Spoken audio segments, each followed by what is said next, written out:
Exodus chapter 9. Then the Lord said unto Moses, Go in unto Pharaoh, and tell him, Thus saith the Lord God of the Hebrews, Let my people go, that they may serve me. For if thou refuse to let them go, and wilt hold them still, behold, the hand of the Lord is upon thy cattle which is in the field, upon the horses, upon the asses, upon the camels, upon the oxen, and upon the sheep. There shall be a very grievous murrain. And the Lord shall sever between the cattle of Israel and the cattle of Egypt, and there shall be nothing that dieth in all the land of the children of Israel. And the Lord appointed a set time, saying, Tomorrow the Lord shall do this thing in the land. And the Lord did that thing on the morrow, and all the cattle of Egypt died, but of the cattle of the children of Israel died not one. And Pharaoh sent, and behold, there was not one of the cattle of the Israelites dead. And the heart of Pharaoh was hardened, and he did not let the people go. And the Lord said unto Moses and unto Aaron, Take to you handfuls of ashes of the furnace, and let Moses sprinkle it toward the heaven in the sight of Pharaoh.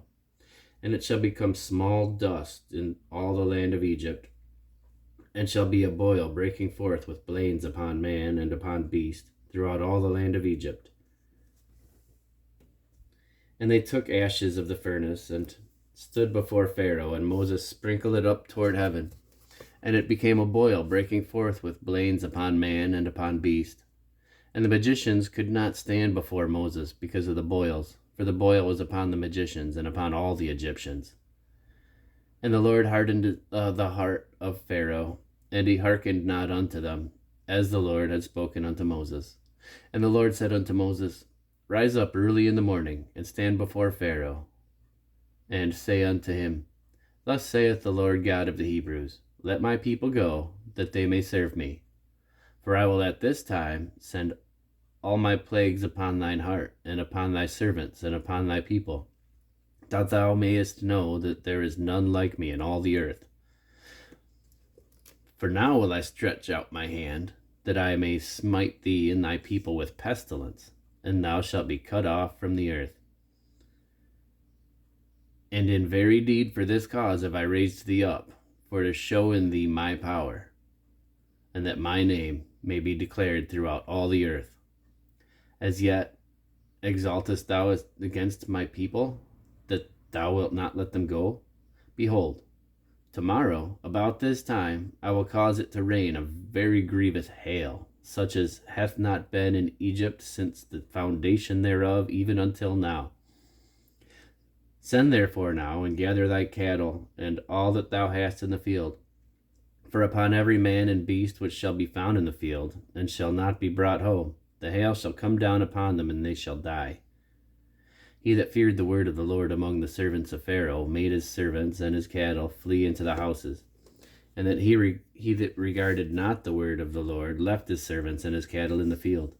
And the Lord said unto Moses, Stretch forth thine hand toward heaven, that there may be hail in all the land of Egypt, upon man and upon beast, and upon every herb of the field, throughout the land of Egypt.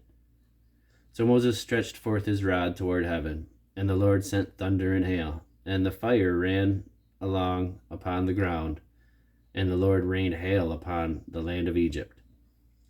So there was hail, and fire mingled with the hail, very grievous, such as there was none like it in all the land of Egypt since it became a nation. And the hail smote throughout all the land of Egypt all that was in the field, both man and beast. And the hail smote every herb of the field, and broke every tree of the field. Only in the land of Goshen, where the children of Israel were, was there no hail. And Pharaoh sent and called for Moses and Aaron, and said unto him, I have sinned this time, for the Lord is righteous, and I and my people are wicked. Entreat the Lord, for it is enough, that there be no more mighty thunderings and hail, and I will let you go, and ye shall stay no longer. And Moses said unto him, As soon as I am gone out of the city, I will spread abroad my hands unto the Lord, and the thunder shall cease, neither shall there be any more hail, that thou mayest know how that the earth is the Lord's. But as for thee and thy servants, I know that ye will not yet fear the Lord God. And the flax and the barley was smitten, for the barley was in the ear, and the flax was bold. But the wheat and the rye were not smitten, for they were not grown up. And Moses went out of the city from Pharaoh, and spread abroad his hands unto the Lord. And the thunders and hail ceased, and the rain was not poured upon the earth. And when Pharaoh saw that the rain and the hail and the thunders were ceased, he sinned yet more, and hardened his heart, he and his servants. And the heart of Pharaoh was hardened, neither would he let the children of Israel go, as the Lord had spoken by Moses.